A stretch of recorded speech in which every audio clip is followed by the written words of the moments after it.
Est-ce que c'est bon? Ouais, c'est bon, ok. Bon, on est parti.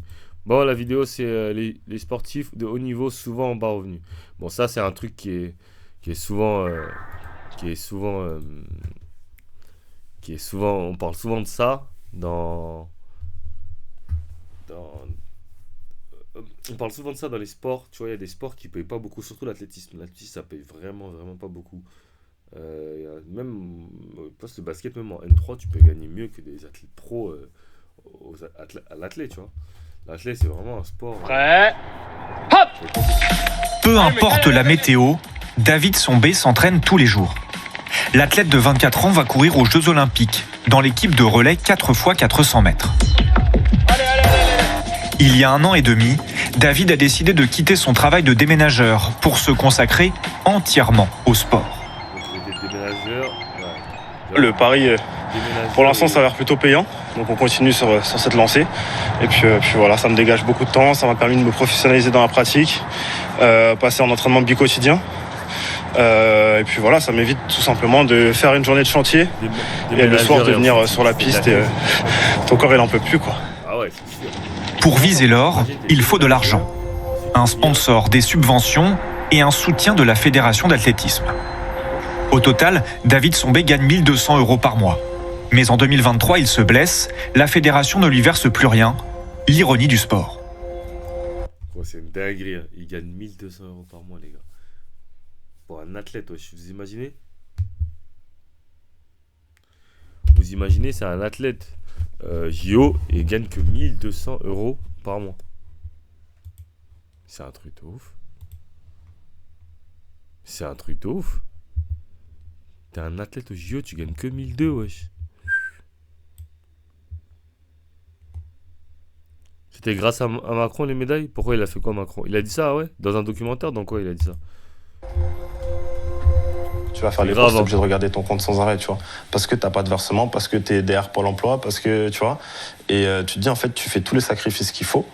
Tu prends ton courage de main pour te dire, ok, genre, je me lance dans le grand bain, j'arrête de travailler, je fais confiance, entre guillemets, au système. Et ce système qui est tellement grand et où tout le monde peut se jeter la balle, bah, te soutient pas. Et ouais, donc moi, clairement, j'étais dégoûté. Depuis, David Sombé a retrouvé le haut niveau. Il gagne une médaille d'argent au championnat du monde en 2023. L'espoir français vit son rêve, mais craint que ce ne soit pas tenable. En fait, Tu me dis- tu gagnes 1 200 € par mois. T'es obligé. Bah, en fait, comment dire? Tu vis, t'as assez pour payer ton loyer, manger et c'est tout, tu vois. Donc, quand t'as un athlète, gros, c'est chaud. C'est-à-dire que si un mois il le paye pas, il est mort. Si pendant un mois il le paye pas la fédération, il est mort. Dis, là, Sûr. les 5-6 prochaines années, tu continues à faire sportif de niveau, tu multiplies les titres en individuel et sur relais à échelle nationale et internationale et tu restes à 1200, je vais te dire non. Je vais te dire clairement, c'est pas une ambition de vie. Et le but, c'est aussi Bah de oui. construire un truc intéressant. Bah oui. Sachant qu'en plus, bah, du coup, sportif de haut niveau, quand t'as pas de contrat, t'as pas de CDD ou de CDI, pour avoir un prêt, je te fais pas de dessin, c'est difficile. Au JO de Rio en 2016, la moitié des athlètes français vivaient sous le seuil de pauvreté. Il n'y en aurait plus aucun. C'est trop. Des subventions sont versées, mais les galères et la débrouille continuent. Voilà, bienvenue dans ma chambre. Donc on partage une chambre à deux. Moi, je suis avec une athlète qui fait du 100 mètres. Jade Maréchal, escrimeuse, vit à l'INSEP. Une année ici coûte 10 000 €.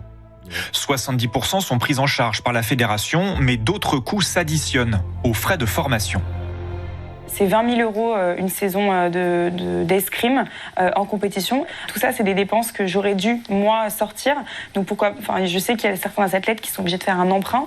Moi, j'ai la chance voilà, d'avoir trouvé ces entreprises sur mon chemin qui me permettent de ne pas être endettée à mon jeune âge. C'est un truc de ouf. Jade J'avais même pas. Maréchal, 2 fois 20 000 championne €. d'Europe, est financée Ah, c'est par un chaud, quand même. mécène, un groupe de banque et d'assurance. Mais toi, tu gagnes En plus, non, contrepartie, 20 €. elle donne de son temps et de son image. Mais tous n'ont pas cette chance. Alors entre entraînement et compétition, la recherche de partenaires est dans toutes les têtes. Par exemple, pour ma part, moi j'ai fait beaucoup de demandes pour des sponsors et j'ai eu une réponse et c'était négatif quoi. J'en ai envoyé genre plus d'une centaine, je pense. Ça reste Moi, je un pense métier qui que quand tu fais les démarches pour chercher un sponsor, enfin, c'est rare que tu auras. En fait, il faut que tu fasses en sorte que ce soit les sponsors qui viennent vers toi. Moi, je pense. Parce que Ah, c'est dur. En fait, tu vas mendier un sponsor et tout, ils vont pas te respecter, tu vois. C'est dur, hein. Franchement, c'est dur. C'est dur. Précaire, quoi. Qu'est-ce qui se passe si là, tu fais une saison blanche où t'as pas de perf, donc t'es sans arrêt dans une négociation et un petit stress de qu'est-ce qui va se passer après, quoi. La fleurettiste touche 500 € par mois de la fédération. Pour le coach de l'équipe, l'indispensable course aux sponsors a des effets pervers. Il y en a qui passent aussi beaucoup de temps sur les réseaux, etc., pour avoir des partenariats et qui n'ont pas forcément les résultats qui vont avec et qui trustent des fois des sponsors à ceux qui ont plus de résultats. Donc c'est un peu le monde actuel dans lequel on vit, où on vend plus une image que de la performance. Finalement, Jade Maréchal n'est pas sélectionnée aux JO de Paris cette année. Mais à 23 ans, elle reste motivée pour croiser le fer aux prochains Jeux Olympiques et espère que ses sponsors ne l'abandonneront pas. Virgile Caillé, on est étonné parce qu'en fait, ces grands champions, non seulement ne roulent pas sur l'or, mais au contraire, Alors, vous avez raison, vous avez vraiment raison de parler de ça. Il faut appuyer là où ça fait mal parce que c'est un véritable scandale de voir que ces jeunes gens qui s'embarquent, comme il disait, dans une aventure où il faut beaucoup de sacrifices, c'est une discipline, c'est très très dur pour atteindre le haut niveau, eh bien ils ne sont pas forcément aidés comme ils le devraient. Ils font rayonner le drapeau français partout dans le monde et pourtant il n'y a pas forcément de soutien. Le premier point, c'est qu'il n'existe pas en France. C'est regrettable parce que les athlètes sacrifient leur vie pour aller au JO, réaliser leur passion, leur rêve, comme des milliers de personnes, pour avoir aucune reconnaissance, même la moitié de ce qu'ils méritent financièrement, pour pouvoir lever le sport français, c'est triste. Ouais. Franchement, après, j'ai envie de te dire, tu vois, c'est le monde qui est comme ça, frère. Tu vois, c'est comme si... il y a des gens, ils se lèvent, frère, tous les matins à 6h du matin pour aller toucher un SMIC, tu vois. Tu vois ce que je veux dire? Et en fait, pourquoi ils ne gagnent pas autant d'argent l'athlète? Parce que l'athlète, c'est un sport qui est regardé, mais c'est pas un sport... En fait, tout est un business, tu vois. C'est un business, frère. Tu vas être payé par rapport à ce que tu rapportes. Par contre, pourquoi la NBA, c'est la ligue la mieux payée? Parce que c'est la ligue au basket, c'est la ligue la mieux payée qui rémunère le plus parce que c'est une ligue qui génère énormément d'argent, tu vois. Donc ça veut dire que quand tu génères pas d'argent, c'est compliqué. En fait, tu vois, c'est comme la WNBA, les meufs, elles se plaignent, elles disent ouais, mais on n'est pas bien payé, on aimerait être mieux payé, nanani, nanana. C'est pareil pour les meufs en France. Mais en fait, c'est pas de leur... Dans un sens, c'est pas de leur faute, mais dans un sens, enfin, voilà. En fait, c'est que juste le sport, il est pas assez regardé, tu vois. Il est pas assez soutenu. Voilà, si les gens... ils regardaient beaucoup plus la télé, ils soutenaient beaucoup plus les athlètes, ils achetaient beaucoup les maillots, etc. Bon, après, je ne me connais pas exactement en athlète, je ne sais pas comment ça se passe. Mais voilà, c'est pour ça que c'est en fonction de viewership, du monde qui s'intéresse à l'athlète, etc. Voilà, c'est aussi simple que ça, tu vois. Par exemple, la boxe, voilà, c'est exactement ça. Pourquoi les sponsors ils vont investir sur toi alors que tu leur rapportes zéro, tu vois. En fait, la live, c'est pas de la charité, tu vois. C'est comme je dis, moi, comme la dernière fois j'ai expliqué, on me disait ouais, faut que tu ramènes des gens sur Top Hoops et tout. Je leur dis ouais, mais gros, les gens ils ont pas envie de venir, sur Top Hoops, ils veulent, parce qu'ils ont peur de perdre, etc. Faut que je mette un gros billet, tu vois. On me dit ouais, ok, mais si je mets 1000 balles à gagner et que au final la vidéo elle me rapporte 900 euros, ça a servi à quoi, tu vois? J'ai perdu de l'argent, frère, j'ai mis mon temps au truc, donc je vais pas mettre des... Donc voilà, je fais pas de la charité, c'est pas parce que toi tu as envie d'avoir 1000 euros parce que tu as besoin de trucs que je vais te donner 1000 euros et moi je vais me mettre en perte. Tu vois? Tu vois ce que je veux dire? Donc voilà. Mais voilà, j'ai donné l'exemple de la boxe. Par exemple, Floyd Mayweather qui combat avec Jake Paul, l'argent que tu vas y gagner, ça va pas être pareil que si tu avais un boxeur inconnu ou un boxeur pro, mais je sais pas, qui est dans une catégorie normale, qui est pas trop connu, tu vois? Tout simplement parce que Jake Paul et contre Mayweather, ça va faire vendre de ouf. Il y aura des places qui seront vendues, les viewership, tout ça, ça va plus vendre. Donc c'est normal, tu vois. Alors, j'ai envie de te dire, c'est normal. Après, bon, les gens ils vont se plaindre. Ils vont dire, ouais, c'est pas normal, etc. Mais voilà, quoi. France de statut de sportif professionnel. Ça n'existe pas. Soit on est un sportif dans un sport collectif et on est salarié par le club, un joueur de foot, un joueur de hand, un joueur de rugby. Soit on est dans des sports qui génèrent pas mal d'argent et on peut être travailleur indépendant, dans le golf ou dans le tennis. Mais sinon, les autres, ils n'ont pas de statut. Et donc, on peut être intermittent du spectacle, on peut être journaliste avec des statuts particuliers, mais sportif, ça n'existe pas. Ça veut dire quoi ? Ça veut dire, par exemple, lorsqu'ils ont des petits partenaires comme cette jeune fille le décrivait, 5-10 000 euros, etc. Eh bien, maintenant, l'administration fiscale, l'URSSAF, considère qu'il y a un lien de subordination entre ce partenaire et ce sportif et requalifie le contrat en contrat de travail. Donc ça veut dire que le risque, c'est que les partenaires vont dire « Oh là là, je ne vais pas m'embarquer dans cette galère et je vais vous laisser vous débrouiller tout seul ». Donc il y a une urgence à trouver une solution, un statut pour ces sportifs. Nelson Montfort, c'est vrai qu'on n'a pas du tout cette image parce qu'on entend les... C'est vrai parce que les basketteurs pro, par exemple, il y en a beaucoup que quand ils sont sous contrat, par exemple, généralement les contrats c'est 8 mois ou 9 mois, ok, je parle de généralement N1 ou même en Pro B, etc. Les contrats c'est 8 mois, 9 mois, et le reste du temps, les joueurs, ce qu'ils font, ils se mettent au chômage. Ok, par exemple, les joueurs ils seront en contrat de août à juin, par exemple, et de juin, juillet, août, juin, juillet, ils vont aller pour l'emploi, ils vont se mettre au chômage, tu vois. Et comme ça, ils vont toucher l'argent du chômage. Parce que basketteur professionnel, c'est un métier, c'est un sport, mais bon, tu as un contrat, comme il dit, tu as un contrat, et quand ton contrat n'est pas fini, quand t'es en contrat de 10 mois sur 12, pendant les 2 mois, tu touches rien, tu vois. Après, en France, il y a le chômage, etc.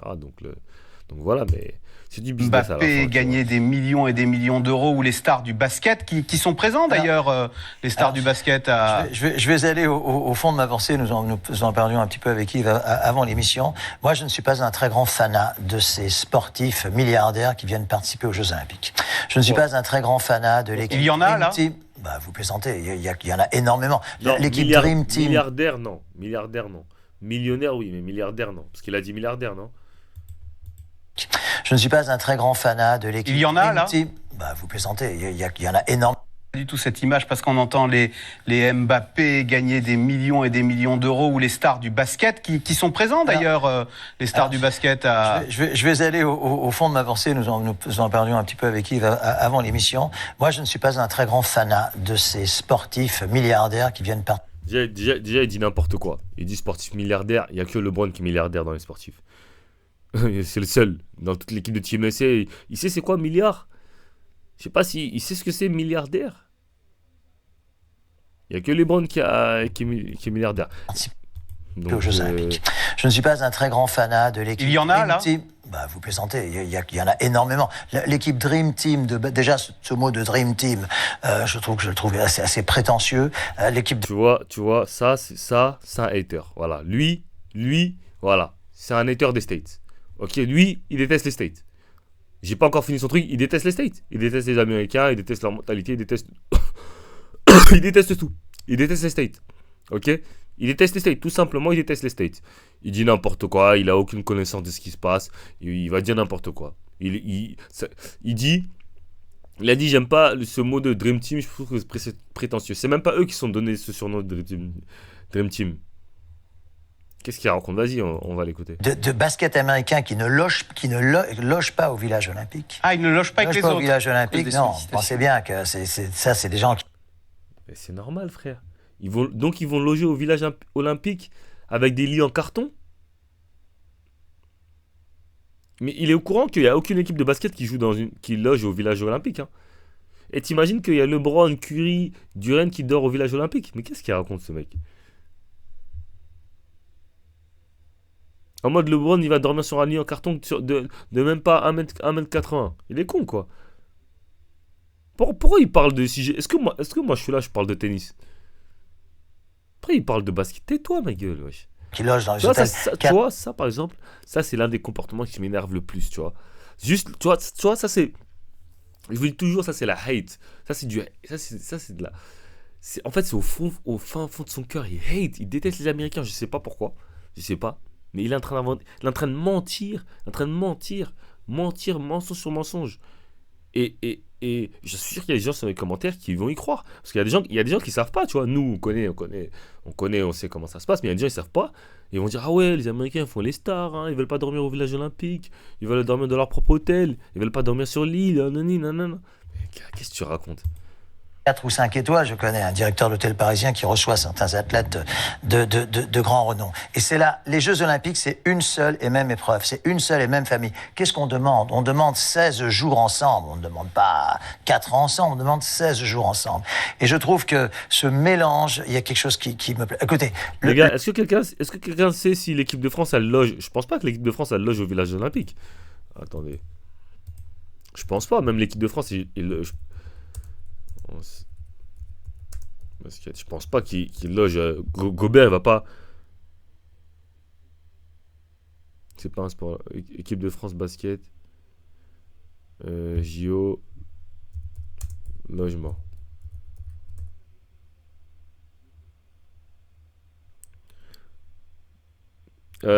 Si tu remontes dans le temps, dans l'histoire, le basket, c'est pas un sport olympique. Mais le basket, c'est aux Olympiques depuis 1934. De quoi tu me racontes, Bricon? Et même dans le même cas où les JO, le basket, ça aurait été introduit aux JO depuis 1980, par exemple, c'est l'avancement du monde, tu vois. Par exemple, là, ils ont rajouté le breakdance, etc. C'est comme ça, c'est l'évolution. Hein. Tout a un commencement, c'est sûr. Mais... Et alors, il est où le problème dans l'effet de rajouter le basket dans les JO? Mais bon. Est-ce que le football est véritablement un sport olympique? Est-ce que le tennis que j'adore, est-ce que le golf que j'adore, est-ce que ce sont véritablement des sports olympiques? Est-ce que lorsqu'il y a eu les Jeux à Londres... Qu'est-ce que vous entendez par là? C'est-à-dire que ça me paraît très...